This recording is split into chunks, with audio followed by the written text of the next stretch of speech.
Retro. Hi, this is Fred Tatasciore, and you're listening to Dennis and Jay on Podcast Stardust. The Force is strong with both of them.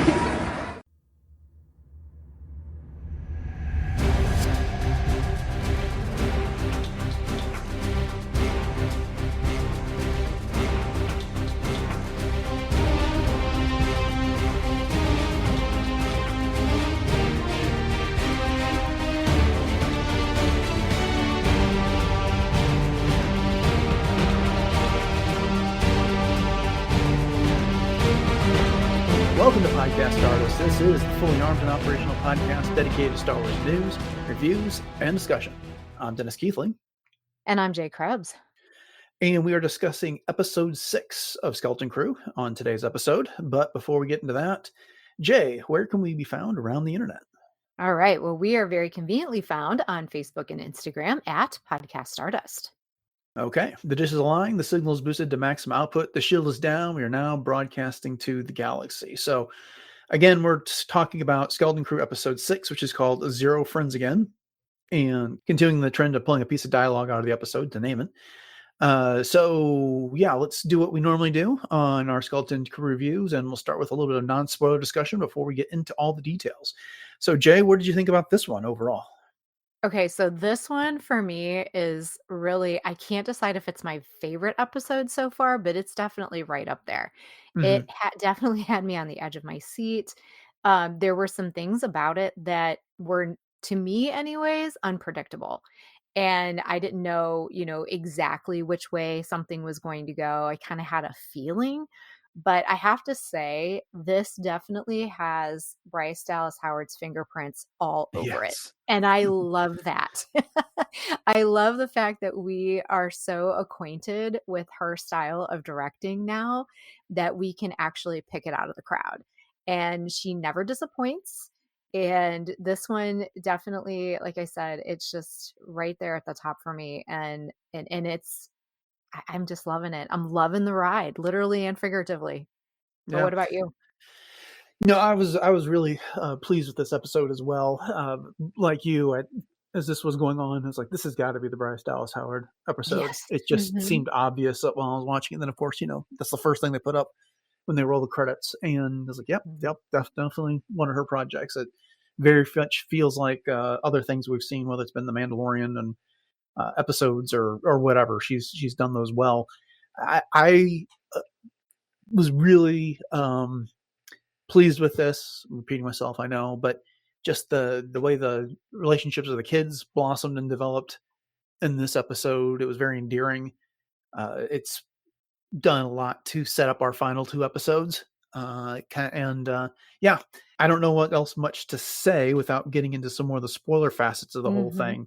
But I know it really conveyed some strong things about friendship and stuff like that, and did it very well. So and not only that, but their adaptability as well was something that really rung true in this episode. Yeah. All right. Well, with that, why don't we go ahead and start getting into more of our spoiler discussion? So if you need to excuse yourself so you can go finish the episode, please hit pause here and come back. Otherwise, thanks for sticking with us. All right. So, the biggest thing about this episode really is developing the relationship between our 4 leads, the kids, in this one. And it was mainly done through an examination of Fern and KB's friendship going on here. So KB we've had some allusions to this over the past several episodes that, her parents were freaking out about, she has very specific medical needs, and we didn't really know exactly what that meant. We knew, of course, she had all these cybernetic, they call them augments in this episode here. And so one of the microfuses goes bad, and it's basically causing her trouble, and it's going to, threatens this total system shutdown, which I don't know if that means she dies or what happens to her, but it's certainly not good, whatever it is. And it kind of creates this tension between her and Fern, since they are best friends. And Fern just kind of seems to think that if she can do something, anybody else can do that same thing. And on the one hand, that's nice because you can tell she's not seeing KB's disability, but as KB points out, but I am different. And, in not so many words, she basically says, I do have some limitations.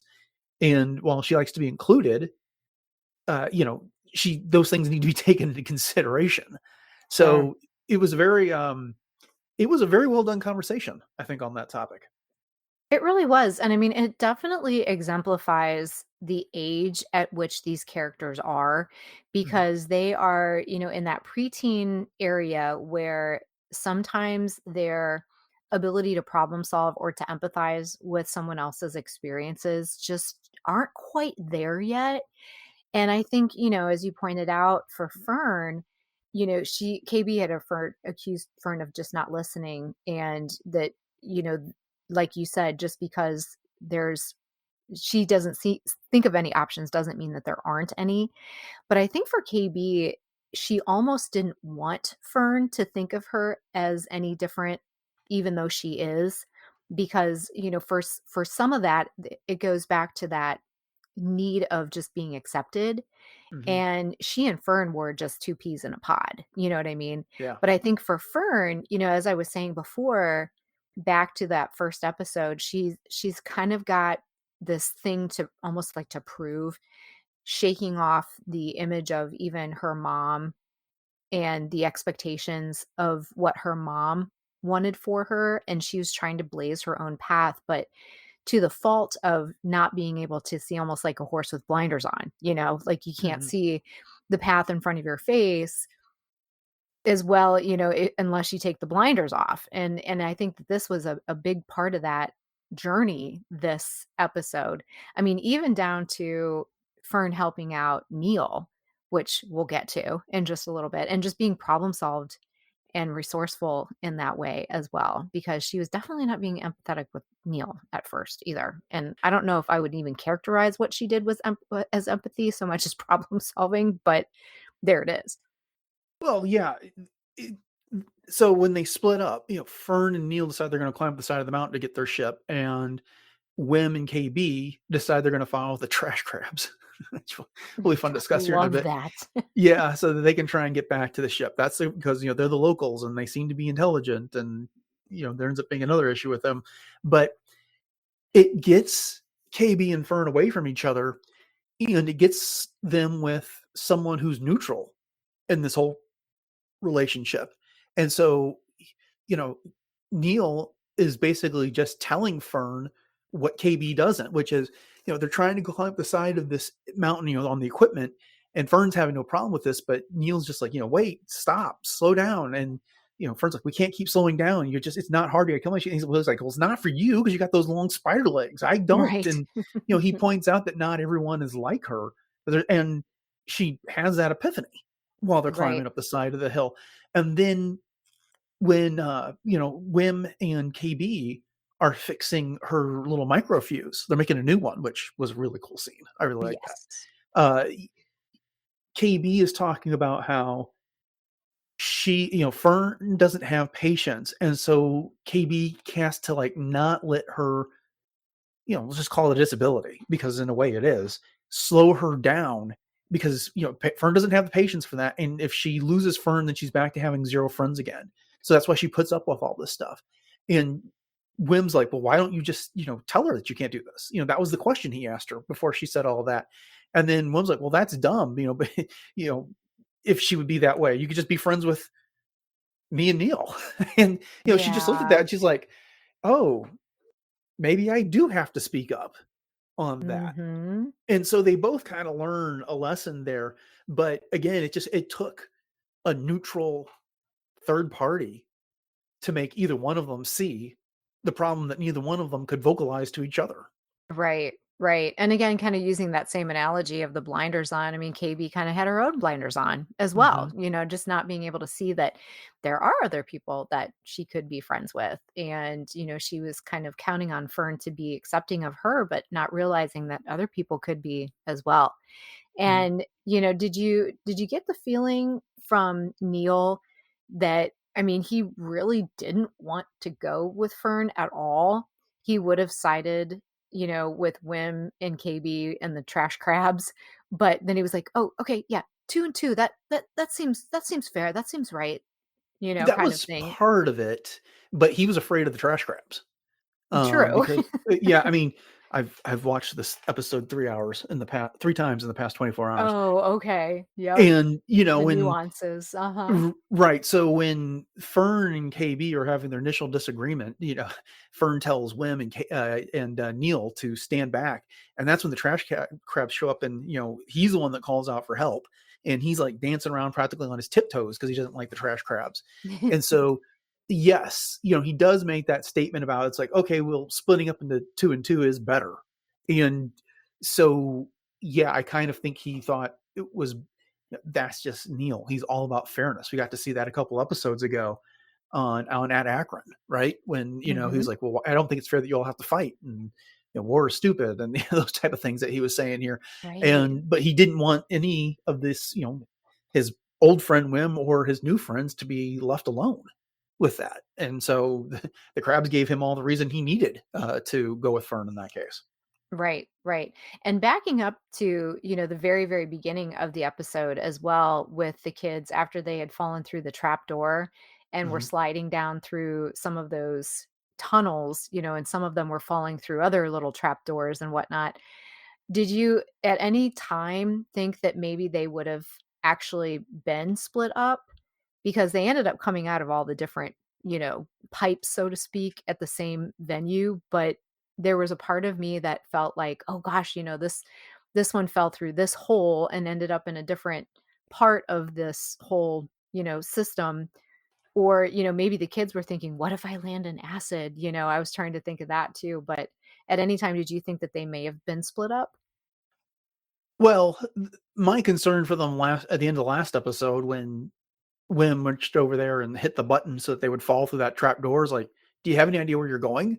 I mean, Right. they had the That's what I'm advantage of seeing saying. Mhm. yeah, they had the advantage of seeing down that hole and we didn't. So I was like, well, I didn't know if there was like it was a pit trap or what was going on there.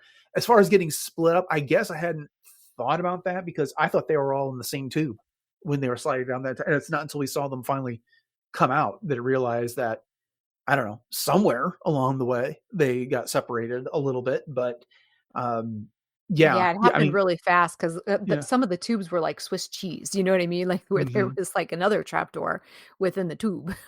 right, right, yeah, but then the last thing I wanna talk about, this scene with the kids, is when KB and Wim are working on creating the new microfuse, first off, Wim has to go pull it out of the back of her head. Yeah. Which, okay, it kinda gave me those vibes from, Iron Man when Pepper has to pull out Yes. the part of the reactor out of Tony's chest, and it's just like, Yes. yeah, that kinda gave me the heebie-jeebies, I think, if I had to do that.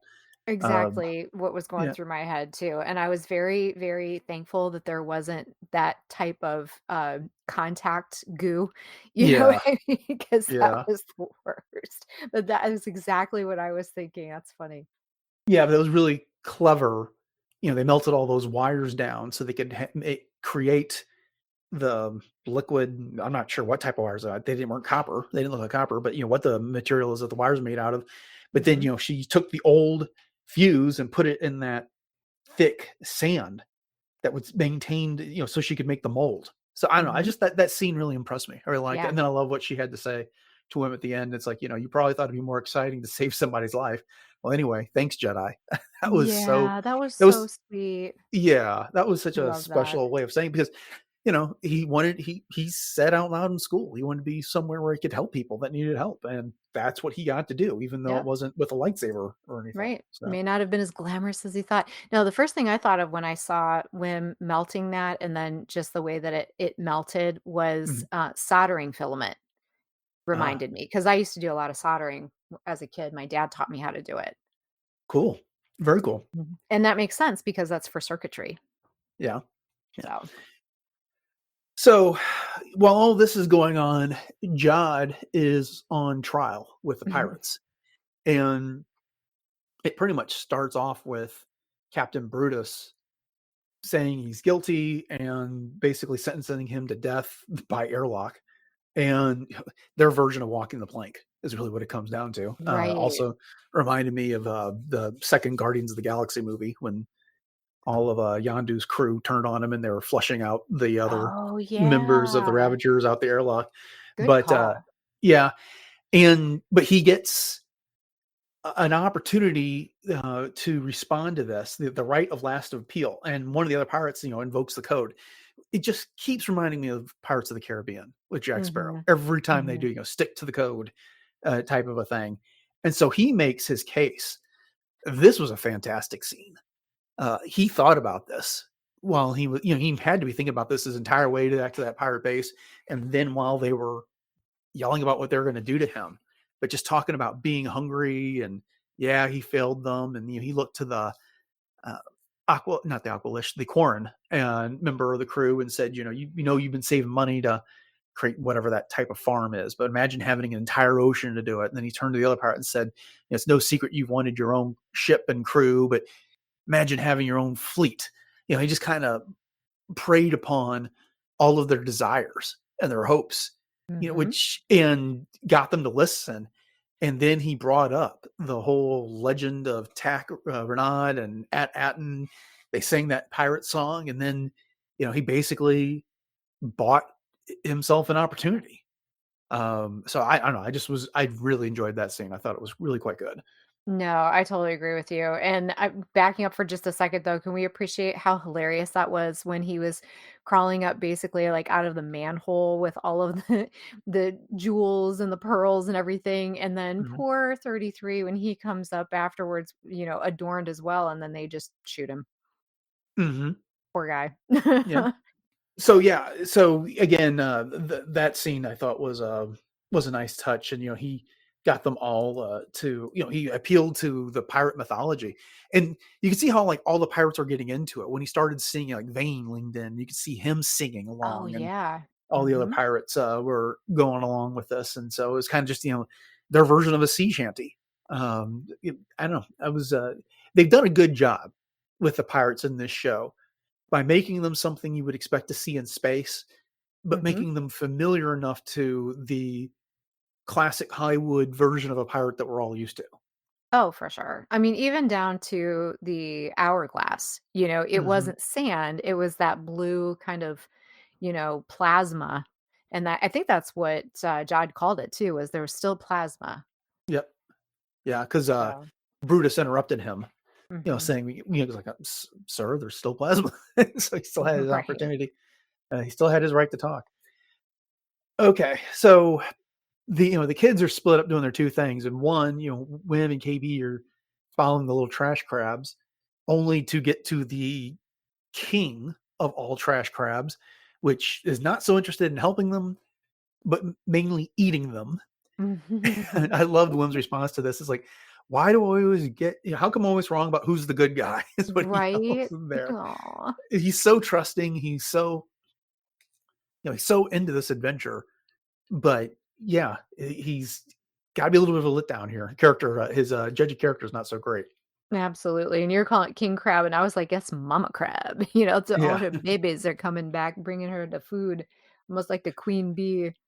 Well, according to StarWars.com, the special effects guys nicknamed this thing Tetanus because it Oh has all gosh. those sharp, rusty edges to it.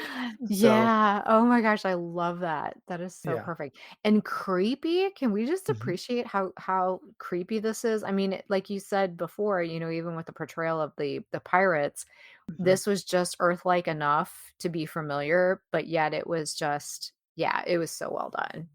Right.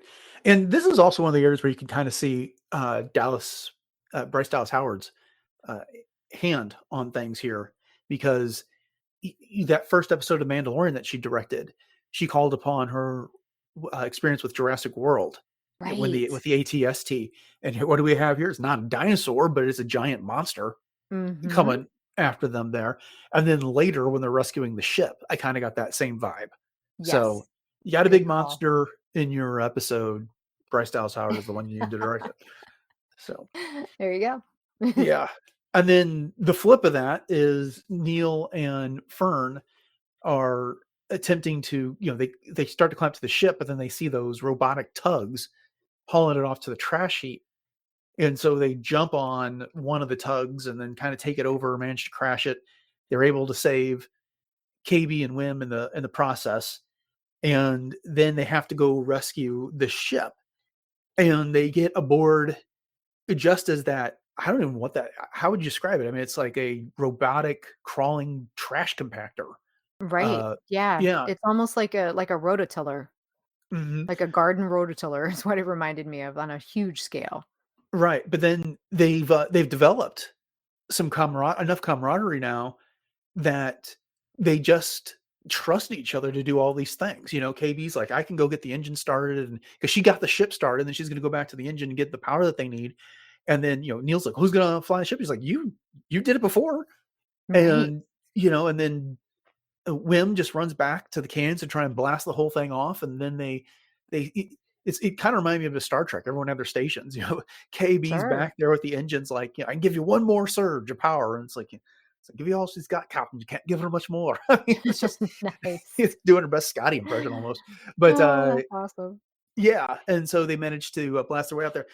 Okay, I was not at all surprised that they used the what do they call it? The emergency hull detonation sequencer button there. Oh, I yeah. mean, it was kind of Chekhov's emergency hull detonation sequencer when it came up a couple episodes ago. It's like when SM-33 is like, don't ever, ever, ever push this. It's like, well, of course they're going to push it at some point. Right, But exactly. I know that was definitely like, all right, we know this is gonna happen at some point. yeah, and so we got it there. I thought the ship looked pretty sleek after it lost all of I its armor. know, right? That It was looked, that was so cool. I yeah, never would have expected that. Have we ever seen anything like that I mean, I've never seen anything like it, but is there anything in, Star Wars recorded history that there's an exoskeleton on a ship that can be shed like a snake, for Pete's sake? yeah, I like that description. That's kind of what I was thinking. It was like a lizard losing its skin there. Yeah. Yeah, Yeah, that's the first time I've seen anything like that, and that I can recall with that. I mean, ships have lost parts. I mean, we've seen the Falcon sure. lose deflector dishes, or radar dishes, and we've seen, the Twilight lose pieces when Anakin and Lots of Ahsoka been pieces. flying it. And yeah, so that's not unusual. But no, I don't. It's like it just abandoning its skin, or a lizard losing a tail so it could get away. It Right. was a pretty neat little twist. It really was, and I have to admit, like I said, I was really on the edge of my seat because I was like, "How in the heck are they getting out of this?" Yeah, Hmm. they push this button and things are crumbling off, but, I was really, really concerned for our little heroes, and I wasn't sure how it was all gonna pan out. But, getting back to what you were saying about everybody getting to their stations, that was, one thing I loved about this episode was just the fact that these kids, they've had to grow up in a hurry, and they've been thrown basically from the frying pan directly into the fire by Jod, but in a way that they retained those skills enough that there was no question as to what each one of them needed to do, and they were just so seamless in that. But Yeah. I have to ask you, when Fern or not Fern, when KB plugged in to where she was trying to get more power, did you at any point think that she was going to take too much power of her own away and, like, knock herself out, or, maybe not total system shutdown, but pretty darn close to it? Because I was a little afraid for her because I thought, "Oh gosh, what's she doing?" Well, I hadn't really considered that. She does. I'll say this: the closest thing that I've seen to that is Lobot, of course, because there is the Lando comic that Charles Soule wrote, where in order to save Lando and other people, Lobot was like a normal guy who talked and behaved himself just like you and I, but he was always battling his implants. Right. And in order to do something, he had to concentrate on that he couldn't keep the implants at bay. And so when she's plugging herself into that, that's always been at the back of my mind. It's like, does she have Mm, that same sort of an issue that Lobot had? Because that's ultimately what ended up happening, is that Lobot plugged into stuff, and basically the programming of the implants overcame him, and he lost his personality in the yeah. process. He lost his individualism there. As far as this, I, I think that would have been a bit much for this story, considering how she almost died due to her augments. just to have them knock her out again at the end of this Mhm. episode. So yeah, I'm not sure that they needed those stakes given what was already going on with the ship. Because, like you Mhm. said, we had no idea how they were going to get out of this and that thing. Because it looked like that trash compactor was punching holes It right through the ship. did. And even when it lost its armor, it still scarred the underhull of that Mhm. ship. Because the third time I watched it, I was paying attention. I was like, did it really get away? Like, spick and span. I was like, no, it did not. It's got some pretty good scratches on it right now. So, Yeah. you know, Yeah, and it makes you wonder what the hull is actually made out of. You know what I mean? Like, could it be Beskar? It's always our answer for everything, right? It's yeah, impenetrable. It must be Beskar. yeah. I see. I don't know. I mean, I got to believe that that ship is now more vulnerable than it was before with all that armor on it. That Sure. Yeah, you know, it's once like, they once you peel like, your skin peels, it's more tender kind of thing.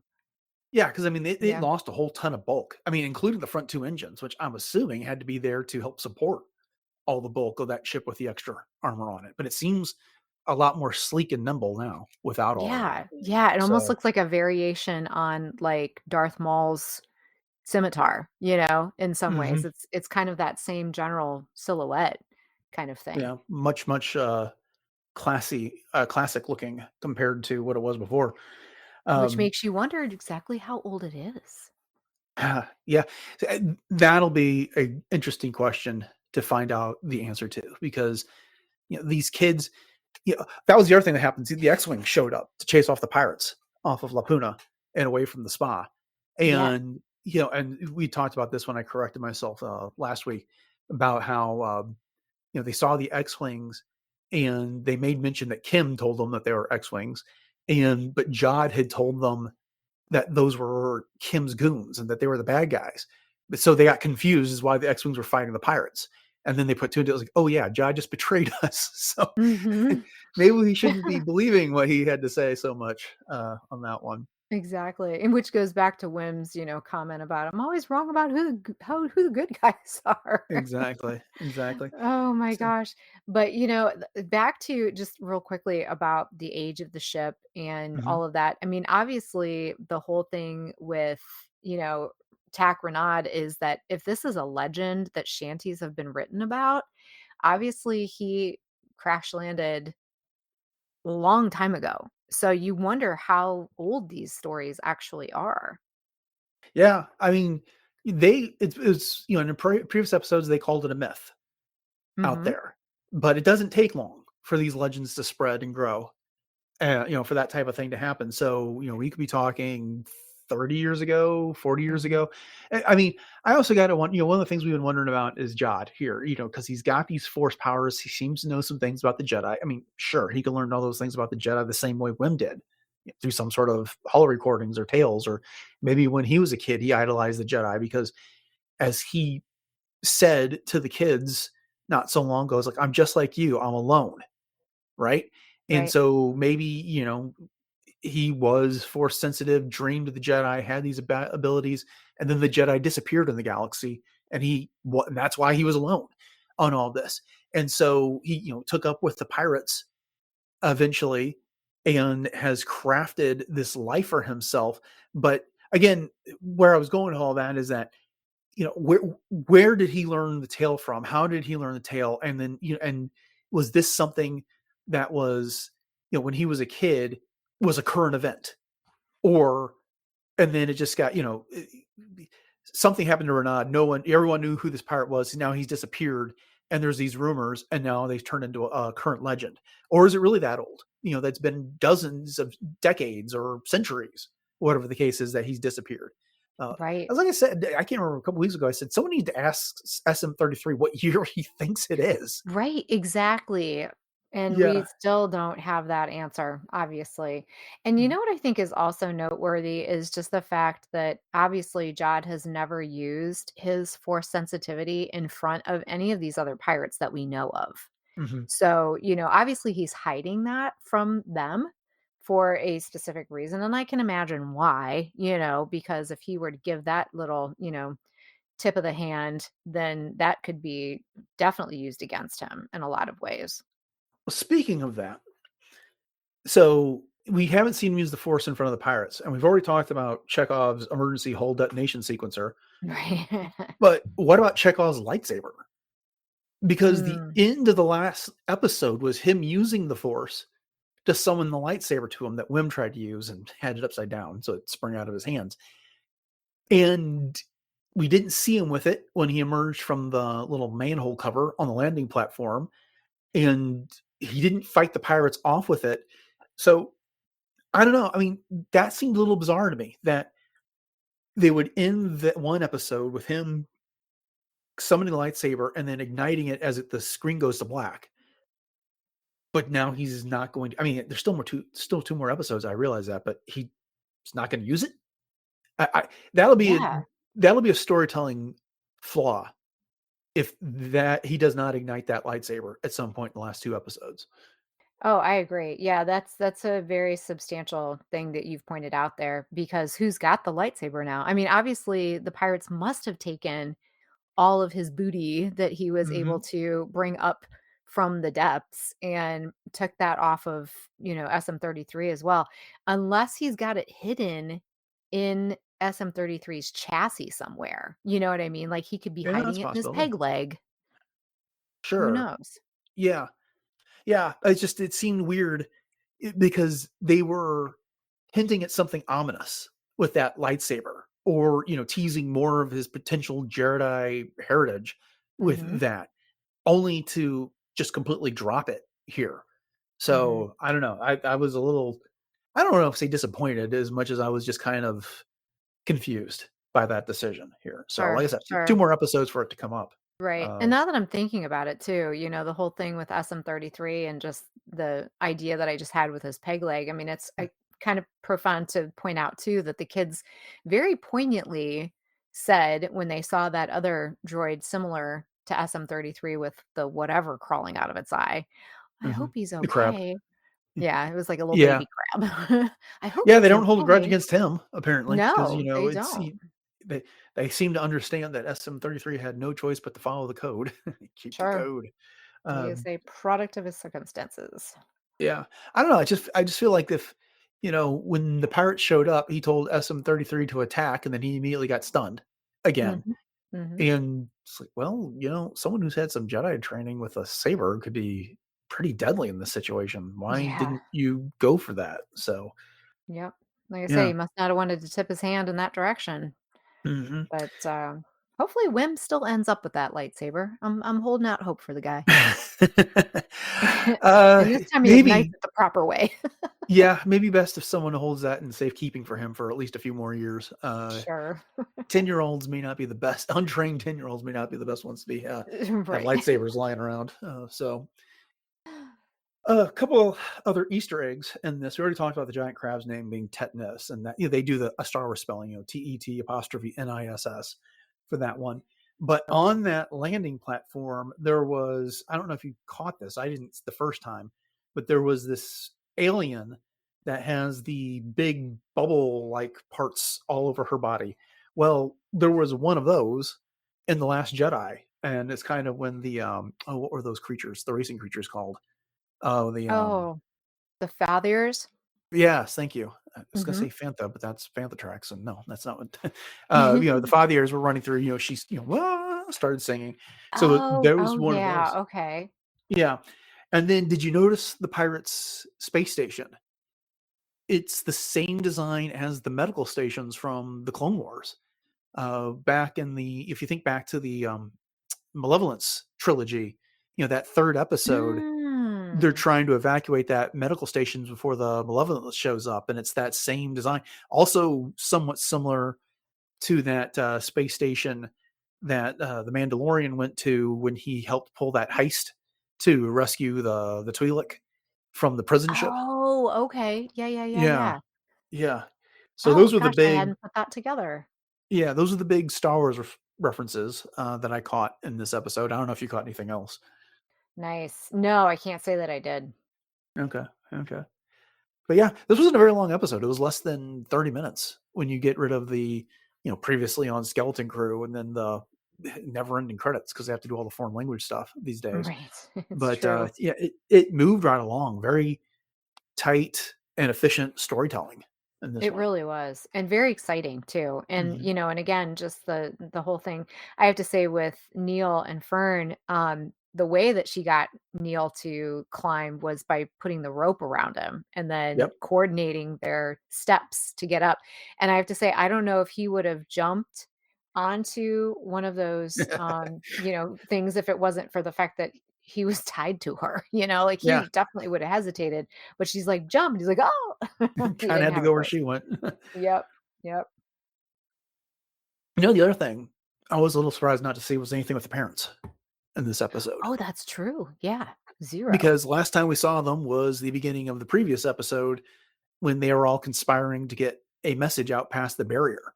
And, Mhm. they had to use the little thing to run a bypass on the computer. And then Wim's father, got caught doing it only to get turned into Kara, whatever Fern's mother's name is. Sarah. Mhm. Yeah, who basically ran the same override that Fern did to get past the droid there. So, but I mean, at this point, I feel like the next episode, the pirates and the kids are all going to end up back at AT-AT at the same time. And perhaps that's when the message gets through. Ah, there you go. Yeah, actually, I think it was kind of, even though it was missing, obviously missing from the story this time, it was probably a good decision to keep that element of the parents out because there was so much else going on, and it would have Yeah. just really kind of muddled some of the action and some of the other things. I mean, Well, we know that they're there and we know that they're still doing what they're doing, so it wasn't absolutely necessary to have them. no, it wasn't. But again, this episode was less than 30 minutes. You had 2 minutes you could have done Could have something been with. longer. Yes, I Yeah. get it. Yeah. At the beginning of the episode, if you just wanted to, see them taking another stab at it or what, they certainly could have. So, Mhm. True. yeah. True. Was there anything else about this one you want to bring up before we wrap it up? Well, the only other thing I think is just, and I had sent this to you, that I did not realize that Fred Tatasciore did the voice of Brutus. And Yeah. so I was really focusing in on that this time. And I'm like, okay, yeah, I can totally hear it now. Oh, So yeah. that was just Yeah. something I didn't know and I learned and I just thought it was cool. He gets to do a lot of voices like that for a lot of properties. He is the go-to guy for that. And he does a great job with it in this one. Oh, for So, sure. yeah. Love that character. Indeed. Indeed. Okay, then. Well, with that, we'll go ahead and wrap this episode. And thank you all for joining us for this episode of Podcast Stardust and our discussion of episode 6 of Skeleton Crew. Only 2 left. Gotta Yeah. savor them. Done before we know it. Well, we hope you enjoyed it. And if you did, please consider subscribing to the podcast if you haven't done so already. We're pretty much available on all of the podcast platforms that are out there. And if for some reason we're not on the one you want, let us know. And we'll go ahead and try and get it on that platform. We'll figure out how to make that happen. And then if you want to find our entire back catalog of shows beyond the 100 or 200 episodes that your podcatcher is likely to carry, head over to retrozap.com and you can find all previous 829 episodes in our catalog. And while you're Retrozap, you can check out some other great podcasts like Agents of S.H.I.E.L.D. Case Files. They just did a year-end wrap-up, which was pretty cool. Animaniacast, Brews and Blasters, Dork Lair, Doomcast, Enjoy Stuff, Love, Death, and Robots Plus, Superhero Suite, and Warp Trails. Actually, that was Superhero Suite that did that wrap up. It's the same guys, Jay and Josh. They do They're so many awesome. different podcasts. Yeah, it's hard to keep their show straight. They do so many. Mhm. Jay, remind everybody what is going on with our social media contacts and where else we can find on internet around the internet. Absolutely. Well, we've always got it going on Facebook and Instagram, conveniently at Podcast Stardust. And you can always catch us on a plethora of other platforms as well. So we have all of our Pinterest boards that you can check out with all things Star Wars, as well as our 2 YouTube outlets. So we have our regular YouTube as well as the YouTube music outlet as well. So both of those do support subscriptions, reviews, and interactions. And we would love to see it. So come on out and have some fun with us there. And then you can also have some fun by joining us on our Discord room. and the link to that is in our show notes. So if you're up for some real-time chatter, we are just one of many different shows. All of RetroZap shows actually have their own RetroZap rooms, or I'm sorry, Discord rooms. And so you can check that out. And then one more link in our show notes that you can check out is the link to our TeePublic store, where we have 7 different show logo designs available on all kinds of things from home goods and apparel and everything in between. And each one of those purchases does help to support the show. And we would really love to see some of those designs out in the wild. So if you do happen to pick something up, make sure you snap a picture and tag us, and we will definitely be sure to reshare that. All right. What do you got going on in cosplay? Well, right now it's been a heck of a lot of fun over on my Instagram, which is at j.snips cosplay, recapping 2024 and looking forward to some things for 2025. So I've been fortunate enough to be tagged in a lot of reels and recaps and whatnot, and I've returned the favor as well. And just looking forward to a lot of new collaborations in 2025, and also some new cosplays. So you can continue to check out my fourth sister, Hera, 2 different versions, as well as my Ahsoka from the Clone Wars and my original concept Mandalorian. And I'm also working on some other surprises, Star Wars and non-Star Wars as well for 2025. So again, that's at j.snips cosplay.